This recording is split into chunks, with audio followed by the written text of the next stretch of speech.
Okay, the title I was given was Talking in Context, and I need to give you a little bit of context. Tom was giving you some context in the very first lecture on Thursday night, but if you look in the British Isles specifically, we have got 340 Christian denominations. Wow. That's a lot of, that's not true, that's denominations. Those are the registered ones. We have 50,700 churches or congregations, but they make up only 11% of the population. Now that gets a little bit more scary if you put it in another context. If you look at that graph, that is saying from 1911 till today, church membership has dropped from 30%, 33% down to 11% and is expected to drop further. And Adventists are part of that statistic. Let's look at the Adventist statistic. 35,066 church members on our books as of the end of last year. 307 congregations. That makes Adventists 0.05% of the population in the British Isles. So when something came up about the is it the Maryland conference the other day, which has 120,000 members in a 50 million population. We've got 35,000 members in a 70 million population. And they're complaining in Maryland that church growth is a problem. Now, if you want to, we can get even more kind of, I'm doing the evangelistic thing of making you scared before we get positive. The other scary statistic that I was given just a couple of weeks ago, and I'll be very honest with you, we were being open and honest this morning, and you won't tell anybody what I'm saying. I'm standing here this afternoon as a white English Seventh-day Adventist, which makes me an endangered species.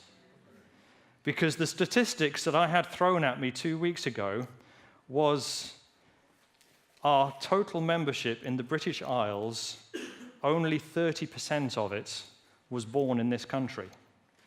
And that doesn't matter whether you're black, white, or any nationality, only 30% of today's membership was actually born in this country. 70% have come here during their lifetime. And they're a wonderful 70% that we enjoy fellowship with, and it's helped church growth here. But if you took that 70% away, you'd have to say the Adventist church in the British Isles is on even steeper a decline than the Church of England. And that's a scary thing. Yet, as Seventh-day Adventists, we believe we have a mission, don't we?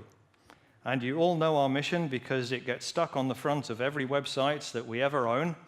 And that's it. The mission of the Seventh-day Adventist Church is to proclaim to all peoples the everlasting gospel in the context of the three angels' messages of Revelation. And we love it, and we especially love the three angels bit of it, because that makes us exclusive, because only Adventists even know what it means, and not even all of them do. Most of us get stuck with number one because that's the gospel to the whole world, and then, that come out of her, I'm not really sure about that. And maybe even we have to start reinterpreting the come out, because if the come out has declined to 11%, who are we drawing people out of? We've got to look at some other group that they have to come out of, and that's probably not the Catholic Church or all the lovely... Are we being recorded? I don't want to use negative words, but we use some words about other groups of Christians that don't practice things the same as us and say, you've got to come out. What about post-secular, post-Christian Europe, UK? Yes, I'm sorry with the terms there, but it's only to make you wake up. I'm trying to imagine what post-secular was. Yeah, it's going to be bad, I tell you. Which is where I really liked it in Celeste's lecture yesterday, when she threw up a different mission statement, and I had to get it from her because I thought it was so good. Seventh-day Adventists are Bible-believing Christians who base our faith, hope, and future in Jesus Christ. We strive daily to develop a closer relationship with him, to become more like him, and to serve others as he did. And it actually says the same thing as our other mission statement, but it says it in a language that my next-door neighbor can understand, even if they're not a Christian. And they probably aren't a Christian. I did have one neighbor in my block that was a Christian, and she's moved. So I think the Hulberts, we have to be that light and salt in that kind of block. And even if we only took that half of the statements, that would be enough. And it's great, but I like the other half of it as well, because that talks about experiencing a personal relationship with a living God and a loving Savior. Celeste, I changed the spelling to make it British, because we had to put the U in Savior there. Forgive me for that. And to nurture them in preparation for his soon return. And I think that's great. The challenge is, if that's our mission, how are we going to do it? And talking to you as communicators and media people and internet people, I want to spend a few minutes giving you some examples of how we're doing it, and even one example of how we're failing to do it, because I think it's good to be honest and share our mistakes as well. If we're talking in contexts to our communities around us, we have to look at the culture that we're living in. We have to look at the time of when events are happening. We have to look at the places of where events are happening, and we have to say, is there anything that as Adventists we can say about them? I'm going to put it this way. You're all going to Celeste's workshop tomorrow, because she told me at lunchtime, since I promoted her this morning, everybody's signing up for Celeste's workshop. But the three of you that come to mine, I will talk quite a bit about what journalists like to see. And in a sense, what journalists like to see is also what the public likes to see, what they look for on Twitter, what they look for on their Google searches. And what they're looking for, very, very quickly, they're looking for stuff that's topical.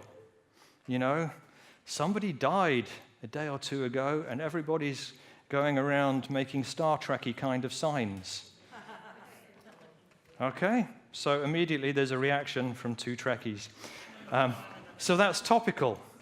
But then is there something that as Adventists we could say about that would actually make it relevant? Do we have a comment that we could add to it? And I saw somebody do that in the most recent Messenger, the British Adventist paper, where Richard Branson wants to take people up for space flights, and he contextualizes that to, we've got one space flight that won't cost us money but will be guaranteed to get us there. We can do things like that. People like the unusual, which is why you find Facebook full of silly videos that I have to skip past very quickly, otherwise my workday is finished before it started. And they like trouble, as I gave you an example of this morning with that poor little 5-year-old child that got killed. People will go by the thousands to look at stories like that, and will often give compassionately, even with being asked for stories like that. And they like human interest.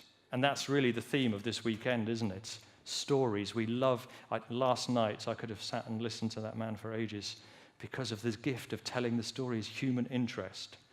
So with that background, are there things that we could do as Seventh-day Adventists better? I'll talk from my own background and my own experience, and forgive me for that, but at the beginning of each year, or even before the beginning of the year, I like to kind of look at a diary of events and say, is something happening that we could say something about? And at the beginning of last year, 2014, and in fact I was thinking of it before that year began, I thought there is one big event that is going to be in the public mind, particularly if you're British. You cannot avoid the fact that for 4 years, incessantly, the media is going to talk about World War I. I know for you Americans, it doesn't happen for a couple of years yet, My grandfather was American, and he called the American troops that came to England the Doughboys because they were needed in 2014 and they didn't rise till 1917. Yeah, but my apologies for that. That's just to wake the Americans here up. Canadians were better. They joined earlier, I think, so we're friends there. Yeah. Yeah, there you go. Moving rapidly on. Okay, it became a massive, massive thing in the British Isles. Even when it came to the Christmas adverts on your television where you get all these soppy stories that need to make you buy things for your children, Sainsbury's does this advert of the Christmas Day truce on the front where the Germans and the English troops stopped fighting each other and went and played football and exchanged small gifts. And that raised a media torrent in itself, which I think wasn't quite what Sainsbury's was expecting, but it was very positive. And so you go across all the channels. The BBC announces 4 years of programs on World War I. The Telegraph every day is publishing the edition of 100 years ago as a PDF.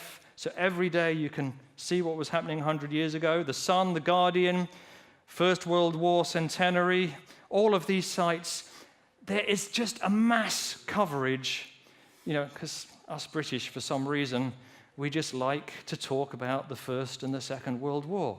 We talk about it far too much. But if that's what's in the public mind, is there anything that Adventists have to say on the story? And can that connect us with the community that is so engaged with this? Well, I knew because my dad was a pastor and moved around the country, and when I was kind of 10, 11, 12, we lived down in Devon, and my dad used to go and prison visit in Dartmoor Prison, which is a very remote prison and not a place you really want to be incarcerated. And I kind of knew that some Adventists had been imprisoned there during World War I, but I didn't know much about it. So I started to do some research and thought maybe there is something I can share with the community outside of our church. And when I got into it, I just went, wow. I had no idea what Adventist young men from 1916 on, when conscription came in, what they went through to stand for their faith and what they believed in as pacifists, as Sabbath keepers, as people with moral values, as people who actually saw the First World War as a sign of the end of time, and if time's going to end, I shouldn't be shooting you, I should be telling you that Jesus loves you. And for all of those reasons, they were non-combatants, and some of them ended up in jail, some of them were beaten, very badly mistreated, tortured, you could say. And I investigated that story, and that led to us making a 28-minute documentary. In fact, it's leading to us making 2 because we found so much information and stuff still keeps coming in that there will be a sequel that will come. Let me play you, if we got the sound man up there just to make sure it comes, let me play you just a little tiny extract from that 28 minutes. Have we got sound? Yeah.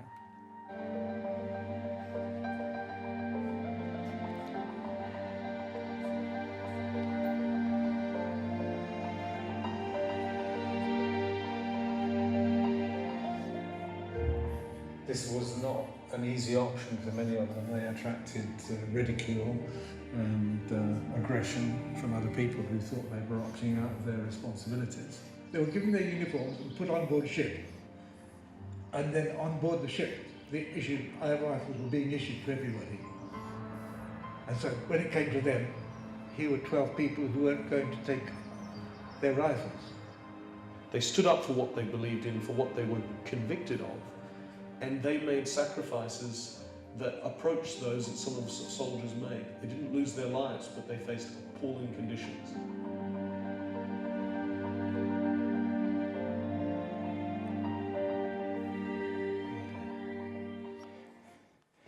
So that's just part of where the story gets told for the public.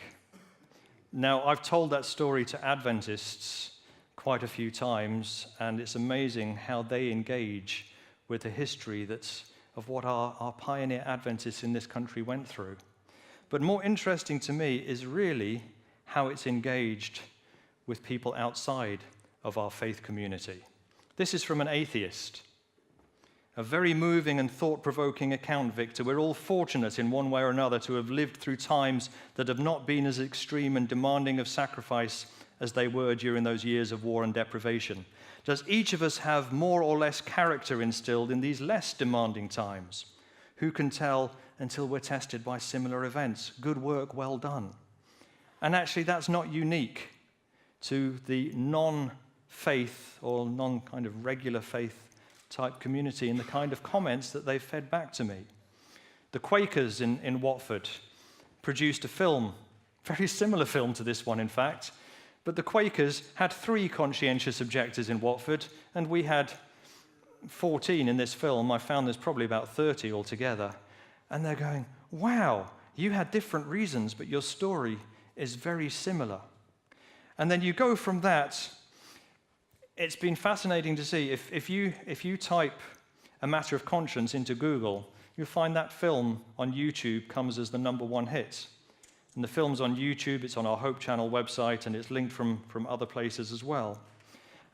Within Adventism, it's been shared, so it was the 23rd of October lead story in Adventist Review. The film is being shown in Adventist universities in history lectures, certainly at Andrews University and in PNG and down in Avondale. The history professors are saying this is an important part of our heritage that our young people need to know about, how young men stood up for their faith in really difficult times. And the letters and the responses have come from all over the world, from Adventists, more importantly, from non-Adventists, that have got engaged with something that is topical and relevant and trouble and human interest. It ticks almost all of those boxes. Blog requests have started coming in from other research groups. There are 5 universities in this country that are specifically set up to research different aspects of World War I, and it all works together under the auspices of the Imperial War Museum.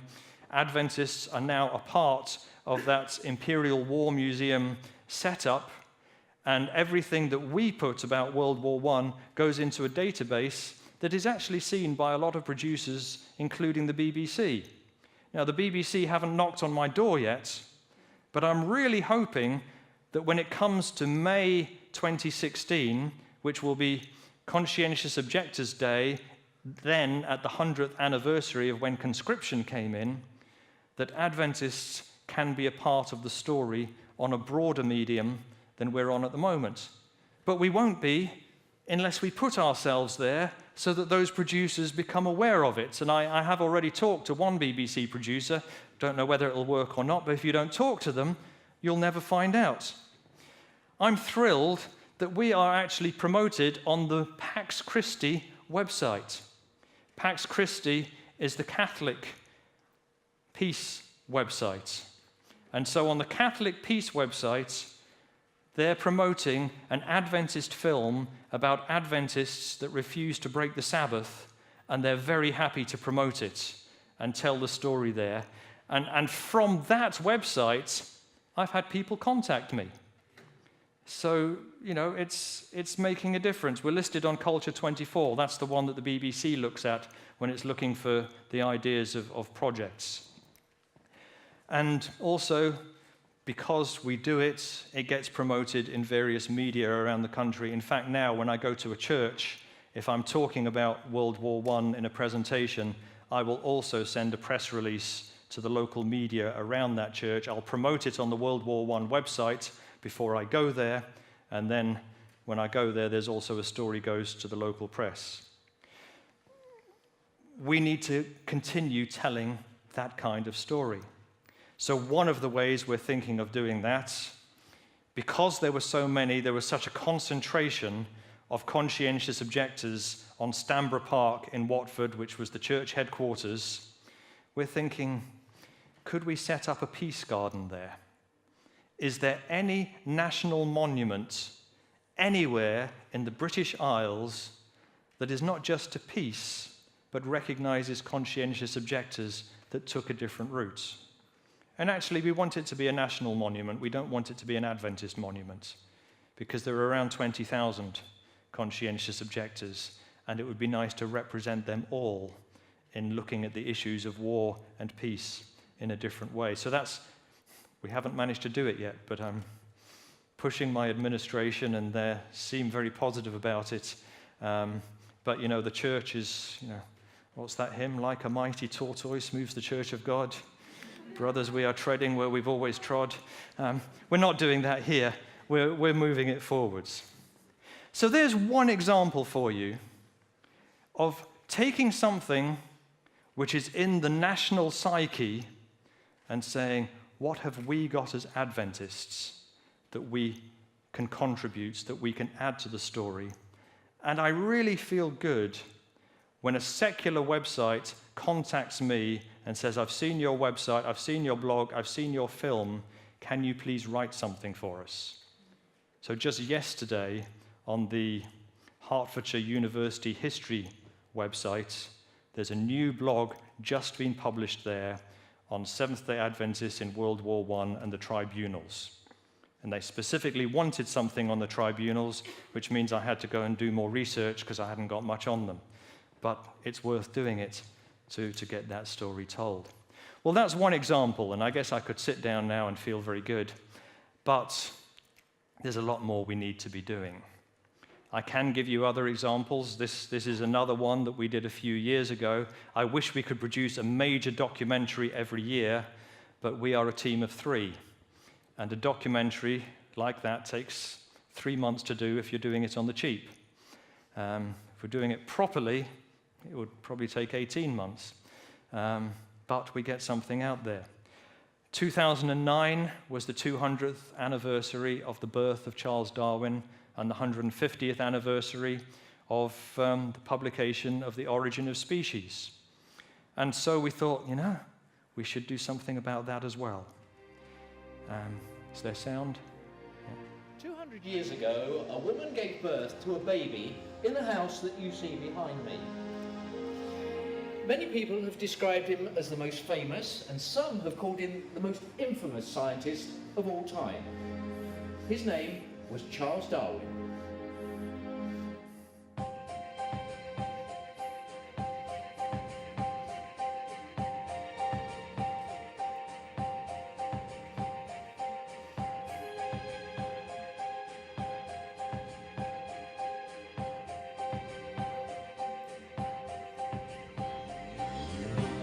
I think most academics are just keeping their heads down in this debate.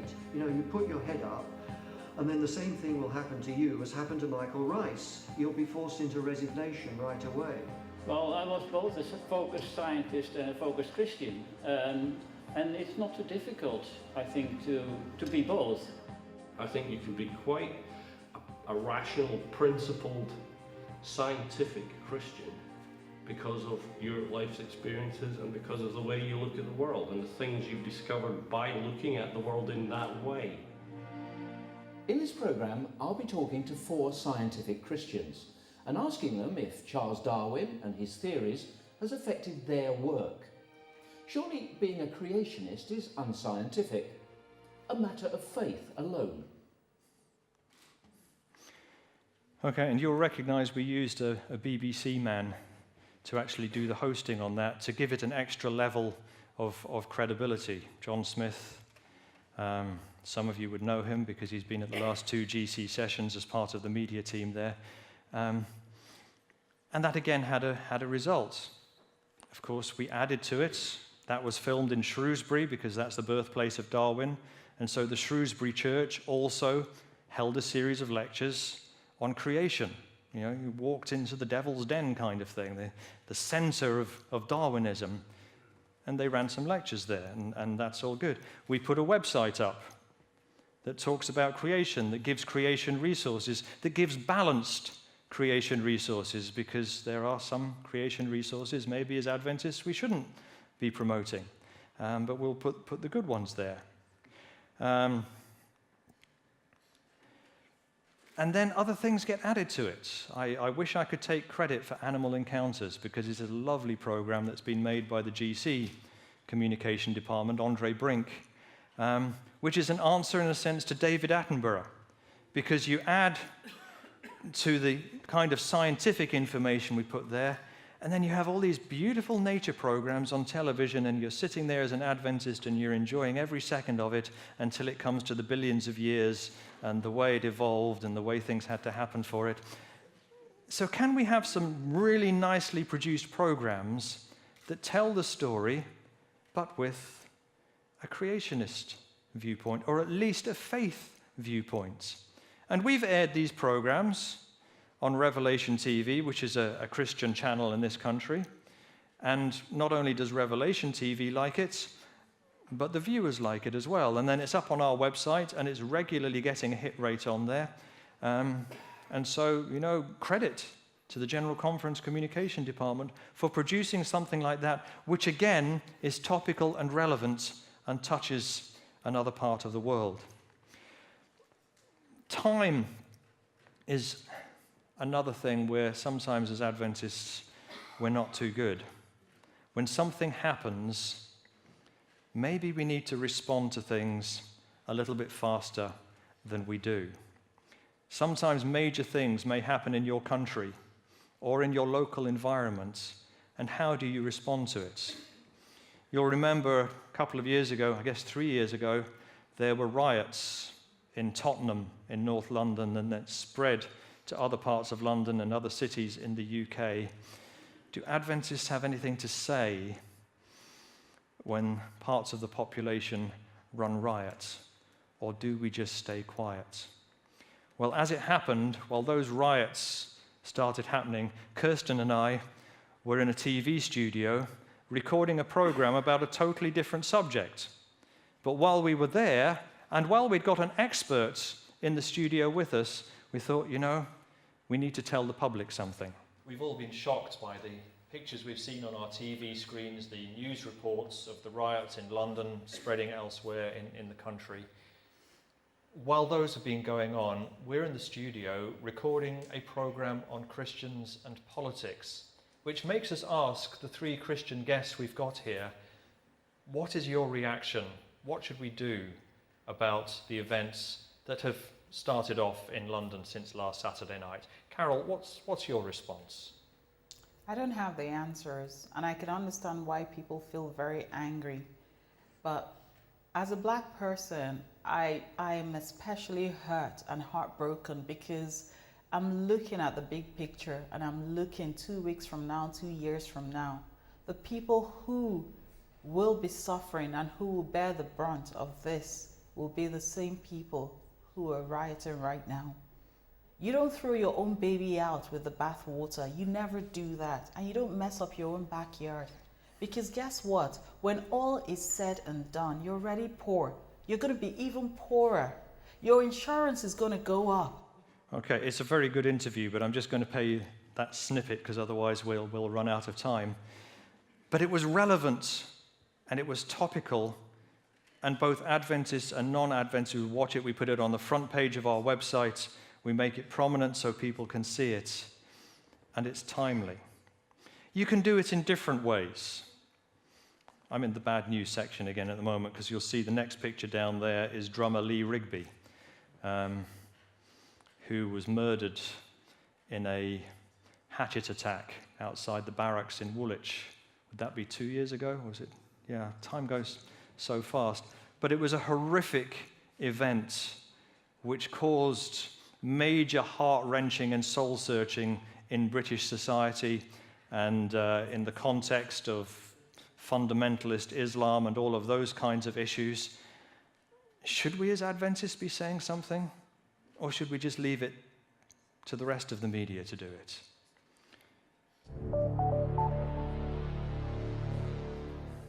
With the murder of the soldier Lee Rigby in Woolwich, Britain has been rocked by not just the horror of what happened, the crime, but very much the response that has happened in its aftermath. My son, one of my sons who lives in Sheffield, was standing at a bus stop the day after the murder, and a passenger who was also waiting for the bus just began to shout at him, "It's your fault. You're to blame." My son was really surprised and shocked by this. He's a Christian for one, but he just walked away, fearing that this wasn't the way to respond, or it wasn't any value in responding to somebody who was clear. I know you want to listen to the rest of that one as well. But do you notice it was a somber situation, and so our union president is talking in a somber voice, but talking from the heart. And yes, he will move on to a biblical message of hope within those few minutes. Doesn't that make a difference? That the Adventists, okay, we may be a minority church in this country, we may be 0.05% of the population, but we can bat above our weight if we make statements on important issues. And we do, this is about the internet, so mainly I'm talking about video footage this afternoon. We do it in print as well, and I think it's important. It doesn't always work. So this is my other message to you this afternoon. You're allowed to make mistakes. Last year, Dougie's laughing because he and I were part of a small team that went over to Dublin. Last year was Mission to the Cities, Dublin. And one of the ideas that the Irish mission president that you can see there in the middle there, David Neal, lovely man, and he did a great job with Mission to the Cities in Dublin, but there's always lessons you can learn. And one of the things David said to us is, Mark Finley is coming over. Wouldn't it be good if you went down to those famous sites in Dublin where things happened and ask Mark Finley tough questions that he can answer? And I said, well, if it's tough questions in Dublin settings, I'm not the right person to ask the questions because I've got an English accent. And the English did some pretty nasty things to the Irish in some of those places. The first place we interviewed was a memorial to the potato famine, where we starved the Irish to either kill them or make them emigrate.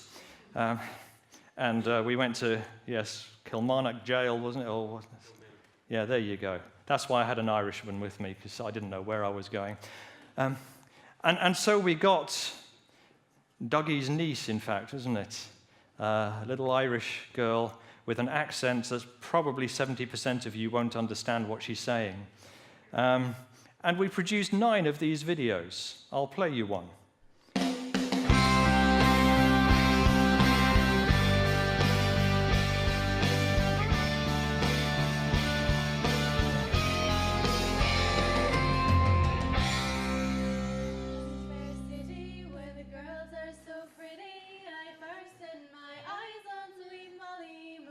This is Dublin's most famous folk song.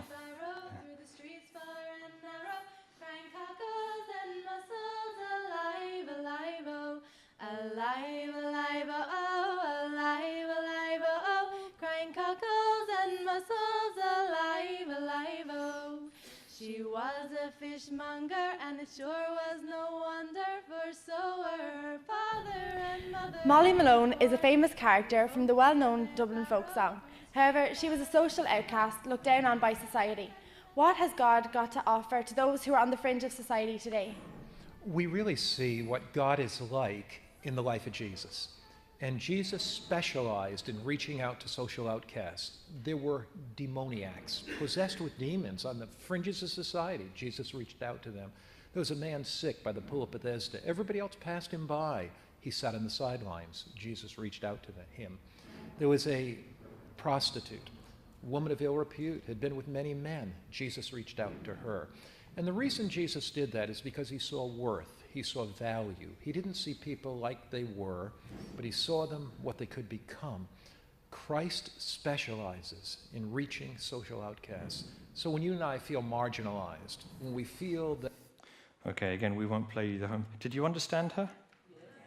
Oh, you are such a good Even the Americans understood her. Look at that. Oh. Yeah, we thought that we would bring her here as one of the hosts for the conference, but she's a great lass. And you know, the skill she's got is absolutely amazing. You give her a script, she memorizes it in 30 seconds. You know, we were driving in the car the next day to go to the next filming, and we said, "Do you remember the script from yesterday?"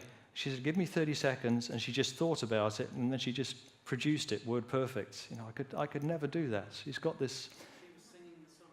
She was singing the song as well with her cousin or friend, yes. Now, okay, there were some filming issues with it, and it wasn't the world's technically highest, most proficient product. But we had 9 of them. We had a Dublin that needed to find out something about Mark Finley, because he's coming to run these meetings in September. And so we released these videos one at a time on YouTube, and let the Irish membership know these videos were there, and said to them, please share with your friends through social media. Something went wrong. The highest hit we had on any of those 9 was 350 something. We've got 500 members in Dublin. We've got 1,000 members in Ireland. We've got 35,000 members right across the British Union, and I paid to advertise because our members weren't doing it. Something went wrong. I don't actually know exactly what it was, but I think that Pedro gave a very strong clue. Yeah. One of our roles as communication leaders and professionals is to help our members understand it's our church, it's not the pastor's church, it's not Mark Finley's church. And if I can share my cat, I don't have a cat, if I can share my grandchildren or my dogs or something like that on Facebook, you know, can't I show things that are important to my faith there as well? Now, I do caution people, there's good and bad things to show, and you know, if I was doing a workshop on sharing Jesus online, I would tell you that my online life, I don't have one on Twitter, you know, I seem to now, I keep seeing my name appearing there, but on Facebook, 80% of my life there, at least, is probably my everyday, secular, day-to-day things I'm doing. I'm careful about what I put there. Some people think my life is one big holiday because I keep putting pictures of when I go for walks and beautiful things of nature. I don't put the pictures of me sitting in the office and working away because who's interested? And then I will fill in with relevant things about my life and Christ. So everybody on Facebook knows I'm here today. They don't necessarily know what I'm saying, but they know that I'm at a Christian internet conference. And so again, that breaks a boundary, and certainly Darwin and World War I were very prominent on my Facebook when they were produced, partly because I was proud of the product, but more importantly, I wanted my non-Christian, non-Adventist family, friends, neighbors to also see the program, and it worked because they were the ones, in fact, that were commenting on it more than my Adventist friends, and that to me is success. So, yes, we need Pedro's lecture as very important. Somehow, our combined membership has got to learn there's a positive way of sharing our faith. And so this experiment, to me, was a failure. Well, it's never a failure because you always learn from it and see what we can do better next time. I'm going to show you bits of 3 more pieces before we finish, because what I've shown you now is stuff that has been professionally or semi-professionally produced. And for most of that doesn't work, apart from the fact that you can share it with others via your social media or whatever way. But I believe in the local church setting, in your local home, you know, sitting in your bedroom or your garage or somewhere, you can still produce things that can make an impact on others. So the first piece I'm going to show you, I made But as those sitting in the how to use a digital camera for video yesterday will learn, I don't know how to do video. And so I had taken my video camera, just a cheap little Panasonic TM700, with my wife and I when we went to a beauty spot for a hike and a picnic. And it was really just to record the route we were walking, because it's a beautiful place. And then partway round, I had a vision. And the vision was because at that time, this, as one of many media stories that comes out about Adventists, came out in the Daily Mail, and a pile of other, it just flooded my news feed of Adventists, the vegetarian secret to living longer. And within that, it had the Loma Linda University health study. And so I am out in this beauty spot down in the Surrey countryside. Pedro, I'd love to take you there tomorrow, but I've got to run a workshop. Stunning place. I'd even give you a picnic. And I'm filming just for my own personal use and friends. And somehow this happened. You can criticize the filming and the shaky camera because it's amateur. Even the wind noise, because I didn't take it to make a... Introducing my dog.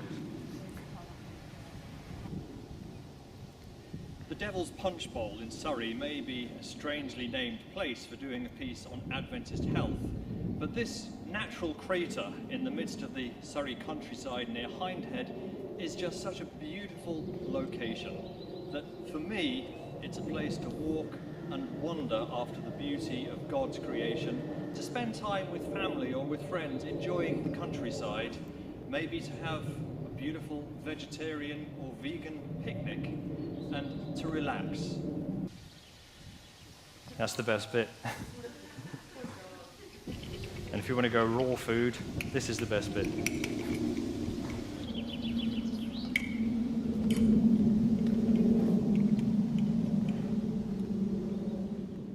Which brings me to the big news story that's been doing the rounds over the last week or so, and that is that a report published by Loma Linda University. So again, you can get the rest of that. It's there on YouTube. You can find it.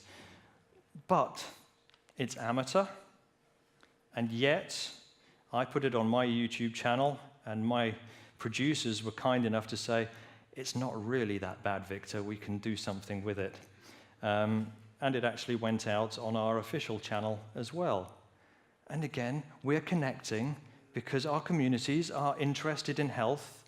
They're concerned about what's happening with the National Health Service. They're concerned with cancer rates and heart attacks and all of these things.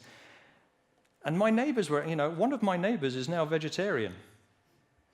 They're an unchurched family, but I go over and see them, and yeah, they're still vegetarian. And they watch this stuff, and they ask Louisa, got any recipes? And it can make an impact.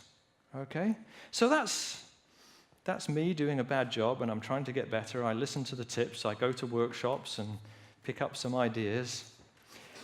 Let me take you back some more years, because I want to take you to something even more basic, to something produced by a teenager with a really cheap, nasty camera, because this is the technology of about 8 years ago, and he had no money. But and he's sitting there, but don't worry about it. He gave me permission. If you want to be a part of the Hulbert family, you have to go camping. It's just part of the rules. And so John, who was dating my daughter, went camping with us up to the Welsh Mission family camp, and he took this really cheap camera with him and produced this. Oh, Lord, my God, 2007. you were there when things were hard. Oh, Lord, my God, hear the words I say. You will not break if my ways are mine, that's my mistake. Oh, Lord, my God, come and breathe on me.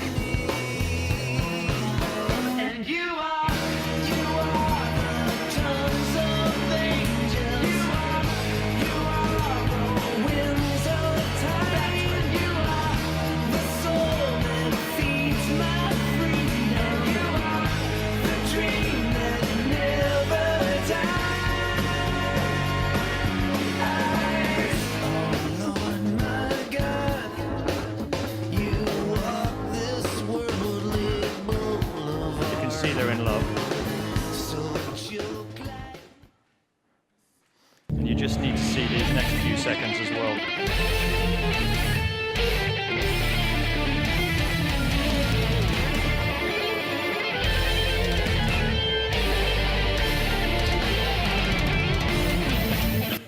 Okay, that bit was just for Pedro because he likes his motorbiking. There are other dangerous sports. Why am I showing you that?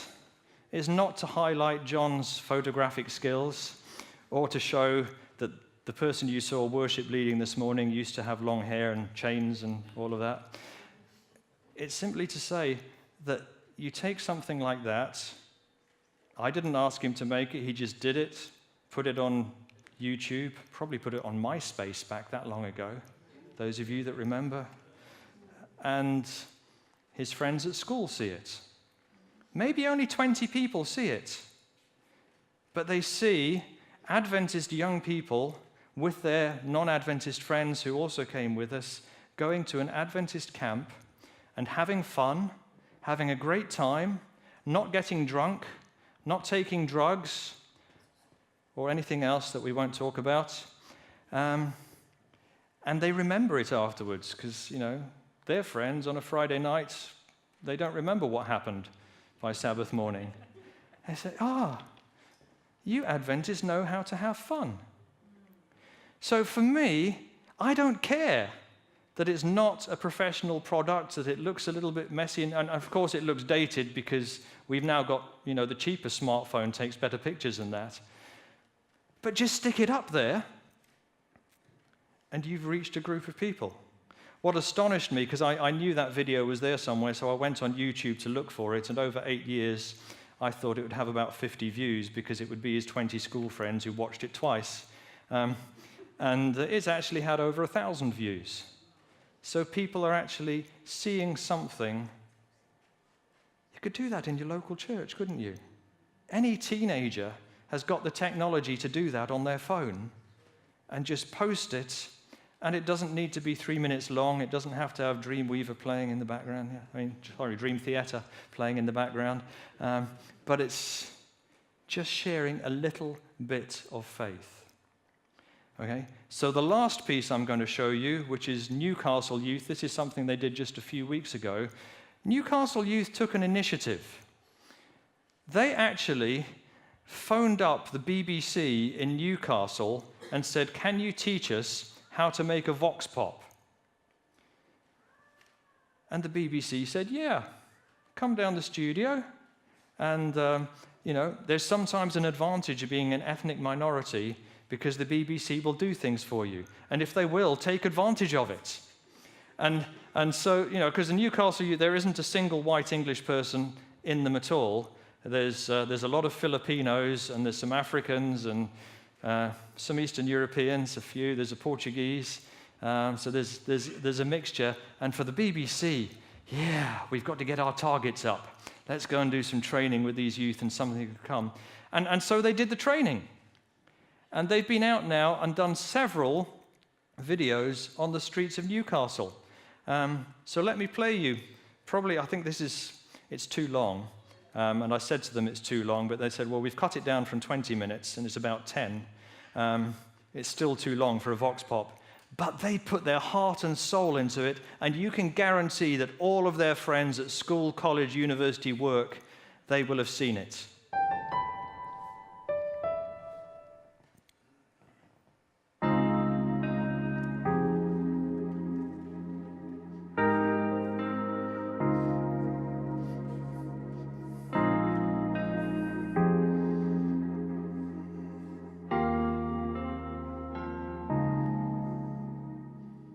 It's a way of living, really. I mean, me personally, my parents are vegan, and I live with them, so all the time I just eat vegan foods when I'm in the house, and so I guess that's helped me just eating healthily. And I think someone's personal well-being, yes. You know, fit and able, that's about it, really. Well, I've got multiple sclerosis, but I still try and lead as much a healthy life as I can.